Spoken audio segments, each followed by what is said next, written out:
peeps, DJMK here, and welcome to another video. Now today we are covering, this might be the last bit of Fritz's bad route.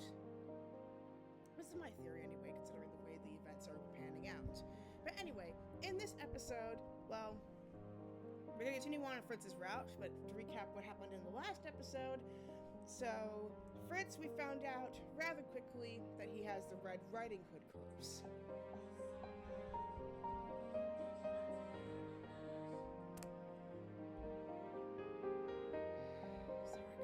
It's really hard to get it. Thankfully, I can delete it. I can delete it. So it's alright. It's fine. The intro was terrible anyway. I can restart.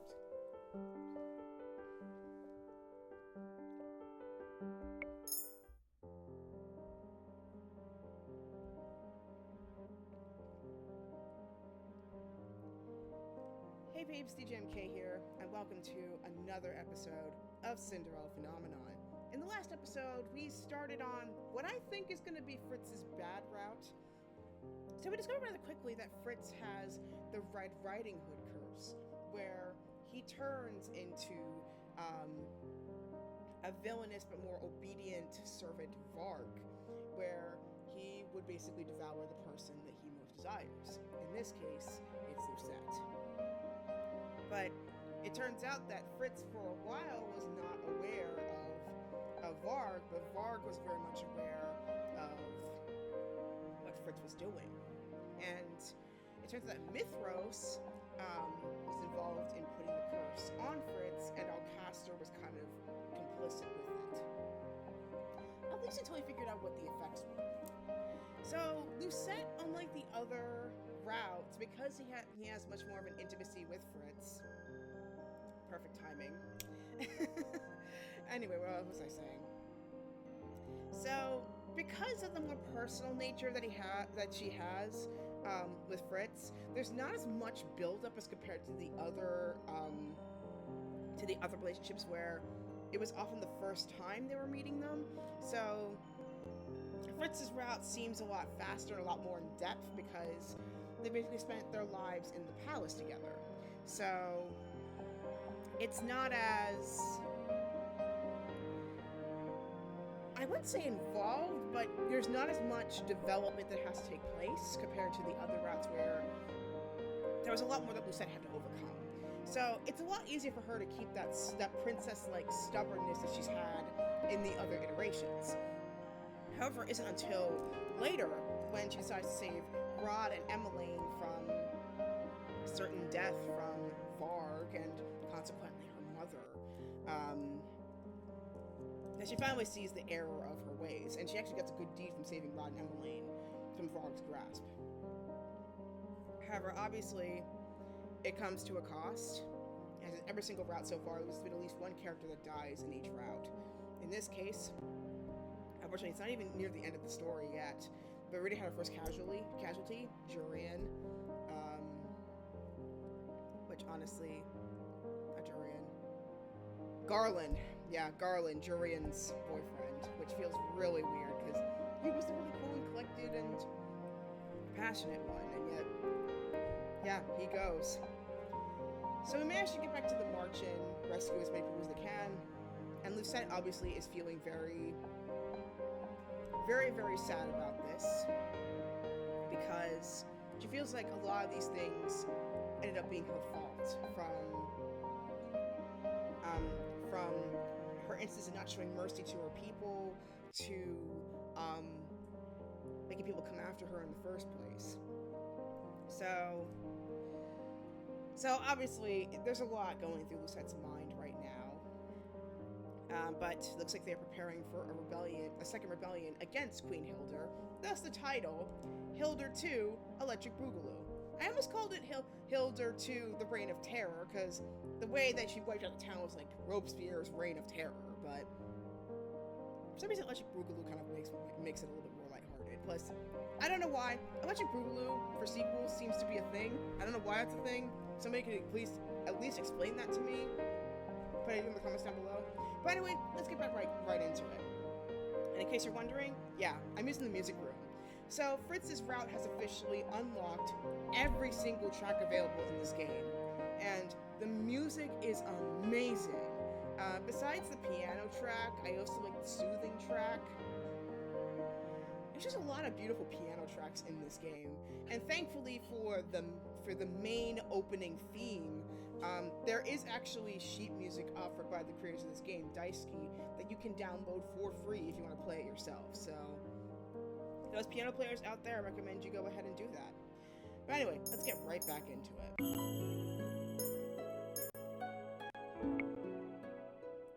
Oh, whoops. That is the wrong entry. But anyway, let's, oops. I am losing my mind. Okay. What I meant was continue. And I believe we were on chapter 9. Yes, we were on chapter 9. Got a couple of vitamin C pills, that's why.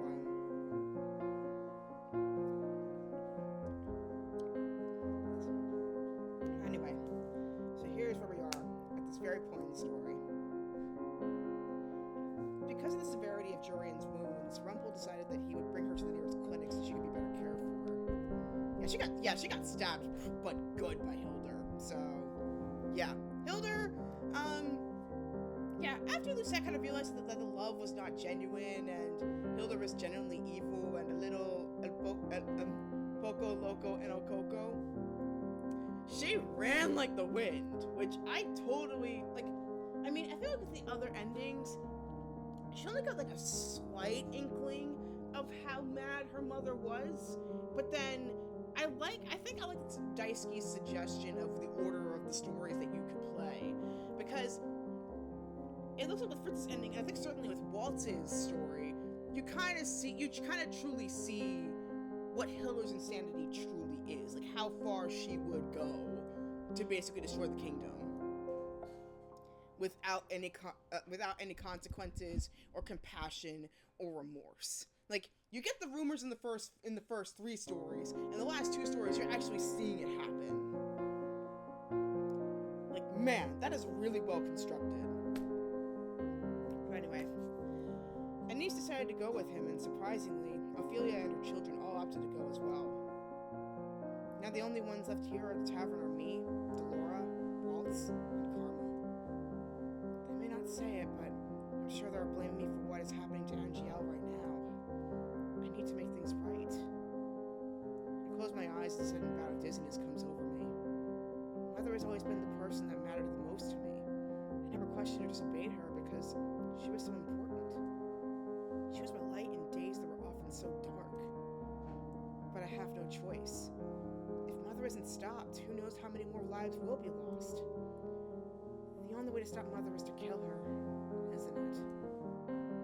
I'm sorry, but this really is the only way. Yes, I know. But I don't think I could kill her myself. Delora has a knowing look in her eyes as she turns to address Waltz.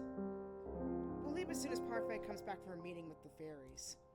If you can fully use your magic, then we actually stand a chance. Magic? What are you talking about? Waltz is the street magician. How could he be? Oh boy! Would you like to know?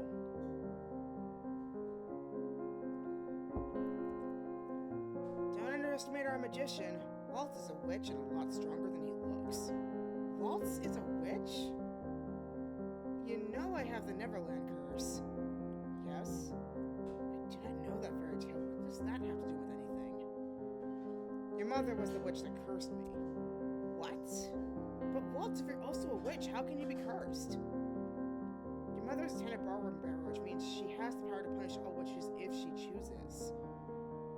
As to why he was cursed, Waltz's expression darkens. Because you remember in the flashback earlier with Mithros and Hildur, they referenced Waltz being one of the people punished because he basically didn't agree with Hildur's side of things.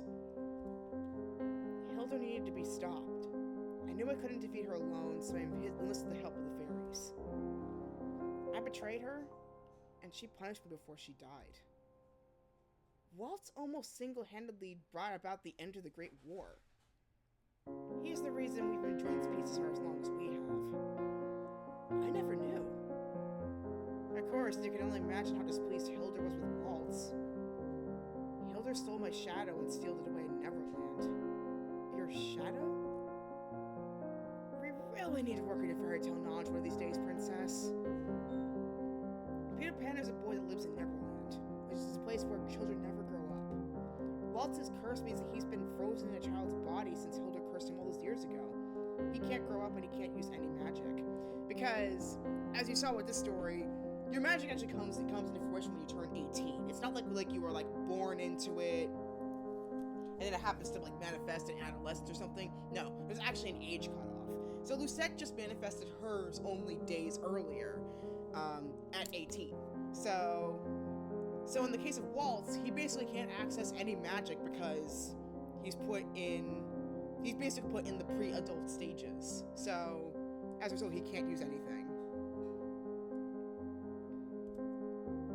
Well, I can still see some spells, but only simple, harmless ones. For Waltz to get his magic back, he needs to find Tinkerbell, which is the key to Neverland. We need to unlock his shadow. But all this time, he never found Tinkerbell or Neverland? I've looked everywhere I could think of. I'm sure she has a spell on it to make it more difficult to locate. Even in the palace? Dolores snorts and I suddenly feel embarrassed. Oh, of course not. Why would Waltz look in the palace first? I mean, especially considering Hilda is the queen and has numerous secret chambers for things she wants to keep hidden. Looking through the entirety of the palace for a small box might be difficult. Although, I have an idea of where she might have hidden it. I have a thought. I have a theory. I will see if my theory is right when it comes to Waltz's ending, or if they happen to uncover it during this route. We'll see. Neverland is a box that was left to me by my parents. It's made of gold, with carvings that resemble a pair of wings. What? Waltz jumps in a sudden reaction. Princess? That box. I'd forgotten about it, but I vaguely remember an old box in my room that matches the description. Called it! I called it right there. Ha ha ha! Of course. Mother left me a trinket box and a key that matched that description. She told me never to touch the box or let anyone see it. I've had it for years. And she almost opened it in the very first chapter, in the prologue. So that's really funny. So that means if she unlocked it at the opening, none of this would have happened probably. I'm almost tempted to like reach out to Dice and see if it could be like an alternate plot where Lucette gives it the temptation, it opens the box, and then see what happens. Like, I'm wondering. But anyway. All this time, Tinkerbell and Neverland were with you? I never really knew what was inside. I was too afraid to disobey Mother's orders. The thought of her giving you that box never even crossed my mind. But now thinking back on it, it makes sense. I want to ask him what he means, but we're running out of time. I will have to ask about it in a later time. I can get Neverland and Tinkerbell to you. I can return your magic. With Waltz back to his true form, we might have a fighting chance at this. So what do we do first? We? There's no we in this Lucette. Only us. But I just said I could help. It's too dangerous, Princess. But I'm the only one who knows where to find the box. Then you will tell us where it is and we'll retrieve it. It's as simple as that. I scowl at her with my arms crossed. I refuse to stay here and be useless while everyone else puts themselves at risk saving Angel. Angel is this way because I brought back Mother. I must take responsibility. And I will not let anyone else die in Mother's hands.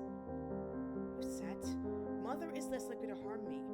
I have a better chance of getting Neverland and Tinkerbell without causing a disturbance.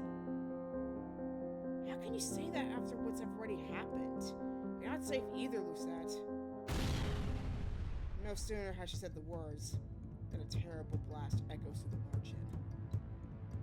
A cough of smoke envelops the tavern. A silhouette emerges in front of us.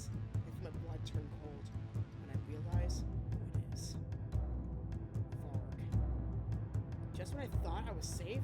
Varg reappears. Oops. I always forget how powerful this thing can get.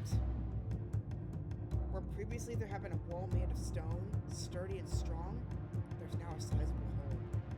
Remnants of brick and stone collapse inward in the aftermath. The dust rises to settle around Varg's feet where he stands casually twirling his cane. Hope I'm not disturbing anything, but all the doors were locked. Karma! Karma? Delora and I turned to glance at the wall behind us where Waltz is looking. Karma is standing there, injured.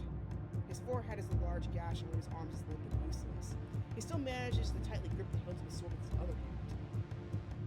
Where did Karma come from? I would have appreciated you destroying less property when you knocked on the tavern door. And I would have appreciated it if you had gotten out of my way when I was asked politely, so I wouldn't have to resort to explosions. Seems both of us are disappointed. What do you want, Varg? Don't we already know the answer to that question? Come on. Varg turns to look at me expectantly. I thought the stolen goods we brought here. What did you just call me? Karma lets out a harsh laugh. Has no one told you that women do not like being imprisoned against their will? Has no one told you people that it's not good to steal? I am not an item to be stolen or imprisoned. Okay, cue the Jasmine meme where it says, I am not a prize to be won. I brought my hands into fists. I cannot let Varg hurt anyone here. I have no idea this will work, but if Fritz truly is fighting, then he must be able to hear my voice. Fritz? Varg growls, his eyes bright and angry as he glares at me. You need to give up on him, Princess. Never. Fritz, I know you're still there. No matter what you say, nothing will change. Fritz is gone. Adiuva! He won't. Varg chokes in his words and doubles over. You are being very annoying. Did it work? Out of the corner of my eye, I noticed Karma preparing to attack while Varg was waiting until the weekend. But something doesn't feel right. Karma, stop! What? Get the princess away from here! What's happening? That voice. Fritz? Despite the fact that it's Varg standing before me, it's most certainly Fritz looking at me through those eyes. Please. I don't know how long I can hold him here. You need to get out of here while you still can. You need to keep the princess safe. Keep her away from the palace. Waltz, get her out of here now. No! I dodge Waltz's reaching hands as I attempt to run toward Fritz. Keep her safe, please. Now! No! Don't hurt him! Karma runs forward. His sword races as Waltz grabs my hand and pulls me out of the way. No! Time slows as I watch Varg slowly come back into coherence. His lips curl into a snarl as he begins to bring his cane down to the floor. Delora throws her hand out, the collected light racing towards Varg. Varg stumbles back, his cane never hitting the floor. Varg growls as he glares at Delora. Witches are so inconvenient. Unfortunately, Delora is not the only inconvenience in this room. Varg raises his cane to block Karma's next swing. Waltz grips my hand and tugs. We have to go, Princess. I glance back at Karma and Delora. There must be something I can do.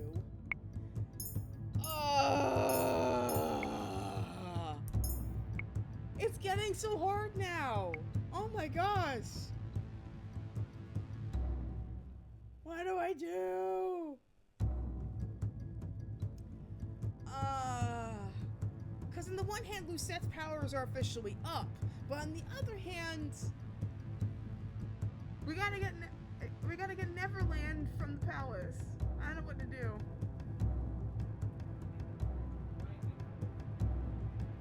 Reading.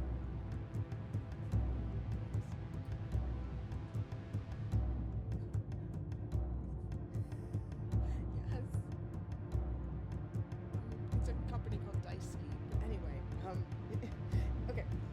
one hand, we need to get Waltz back to his full power. But on the other hand, if we go, Fritz will most likely die. I don't know.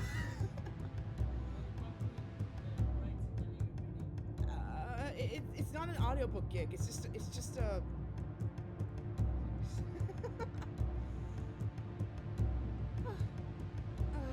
It's a visual novel. I'll explain later. But anyway,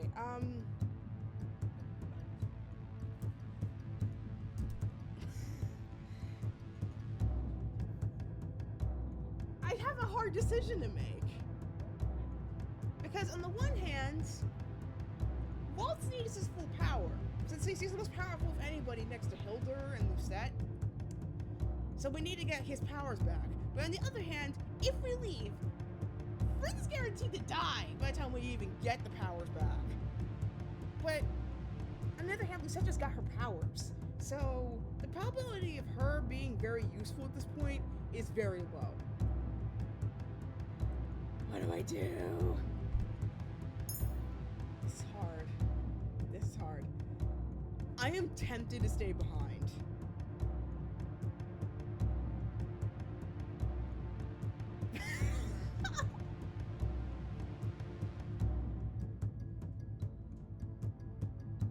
Okay. I think... You know what? Delora is pretty powerful. Not as powerful as Waltz, but I think it's... But you know what? Oh, as much as I don't know, if I leave, you might die. Oh my gosh.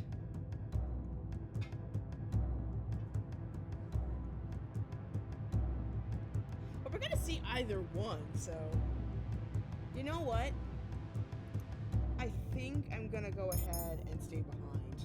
Because I know the probably is pretty good that Karma's just gonna go ahead and finish him off. So I'm gonna stay behind. My eyes shift towards Varg's cane. That cane is the source of his magic. If I can get it away from him, Delora and Karma will stand a chance. With renewed determination.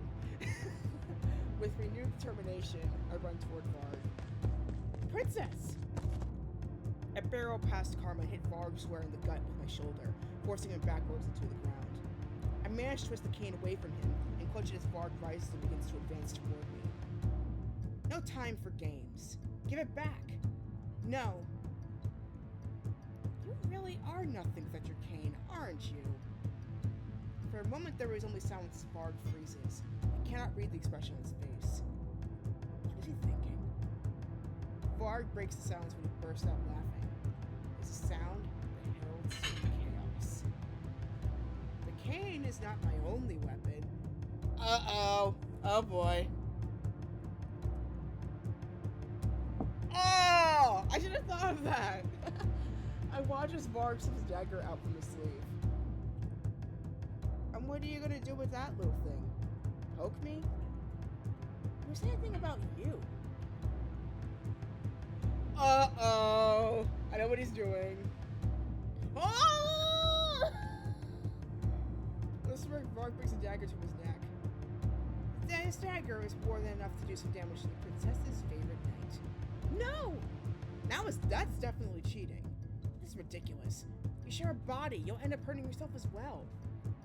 Varg shrugs, and I cannot tell if he's really unconcerned or pretending to be. I'll do whatever it takes. Varg smiles at me.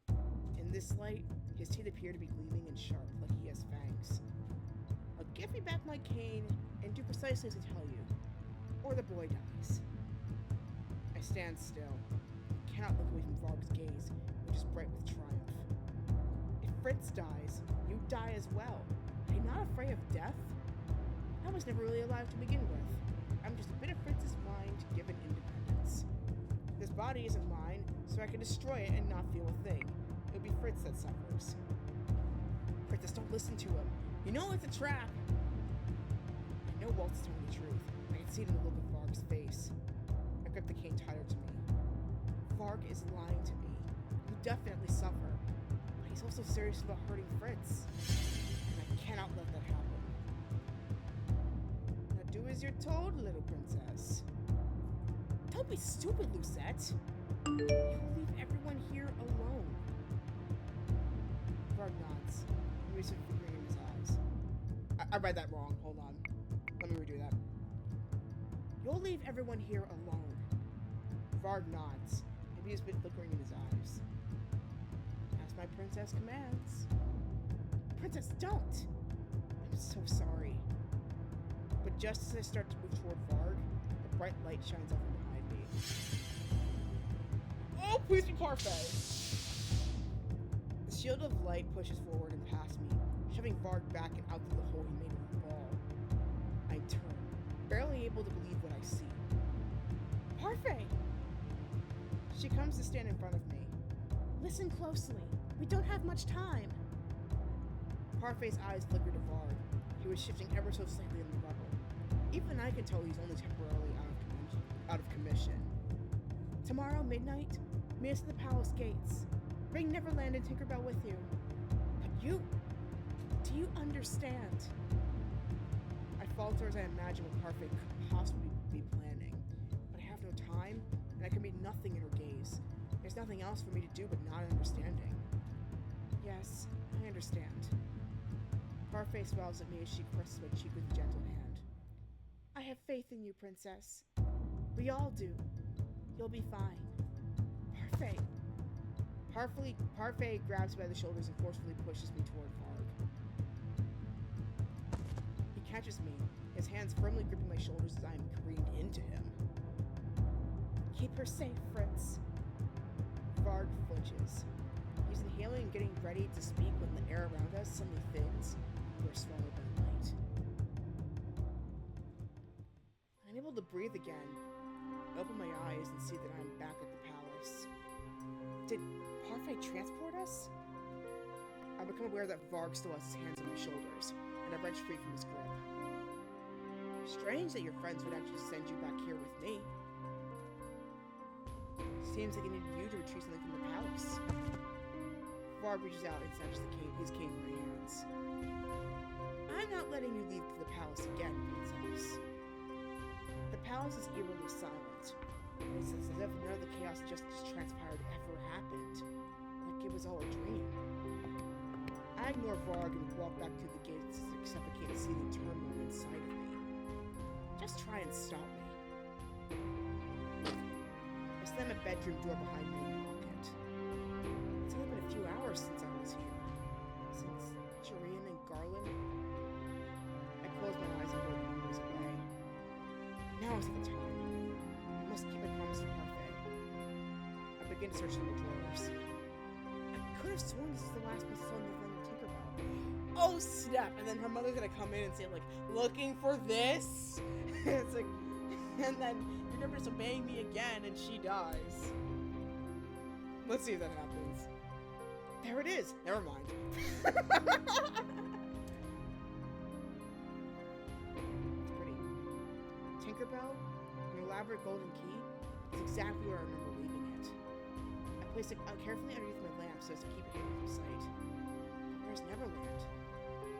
I nearly turn my room upside down looking for it, but I never find the golden box. And I bet that's when Hilda's gonna come in and say like, looking for this? You shall never disobey me again, my dearest. In very, Joan Crawford-esque style. It should be here. Why isn't it here? My body is heavy after all that happened today, and so I find myself collapsing in bed. It'll be fine. I have until midnight tomorrow to find it. I'll continue looking in the morning. Good leg. My sleep is broken and disjointed, so when dawn comes filtering through my windows, I'm already half awake. I pull myself out of bed and rub at my eyes. I need to find Neverland. I retrieved Tinkerbell from where I'd hidden it and slipped the key into my pocket. Then with renewed determination, I continued my search.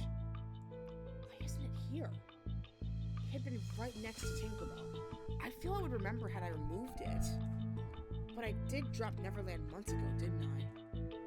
I've been meaning to get it fixed, but I always forgot. But it's not here. That means someone must have taken it. But who? Only one of two possibilities. One of these things more likely than the others.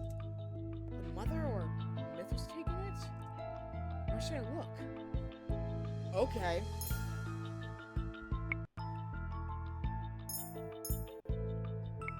This one's very involved, not gonna lie. Okay. So, I feel like the throne room would be way too obvious. That's way too obvious. Plus, Hilda might be in there. So I'm thinking dining hall would be the first place to look. Well, let's try dining hall. It would be easy to hide a box at Neverland among the things in the dining hall. There's no one in the dining hall when I enter. No one eats here anymore. Nothing's Ophelia, Rod, and Emily left. It looks empty without them. I drag my eyes away from the large dining table. I don't even begin to look for Neverland. Maybe I should start with where the cutlery is kept. But after almost half an hour of searching, I still haven't located the box. I've gone through every drawer and cupboard here, but I haven't found anything really useful with Neverland. I should look somewhere else. If Mother took Neverland, it would make more sense that she'd want to keep it in sight. Of course, the throne room! I feel really, really unintelligent. Wow. In this case, the more obvious choice is the one that you actually go for. If it's a regular video game, they'll be the last possible choice. Come on. Gaming knowledge. Gaming logic, people.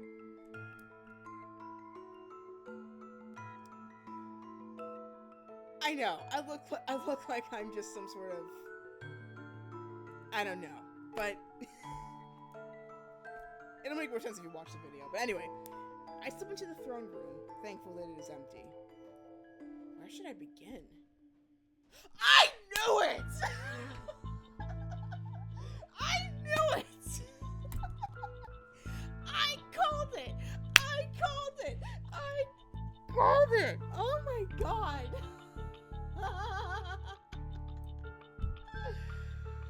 Oh my god! You know what? I'm wondering if we actually looked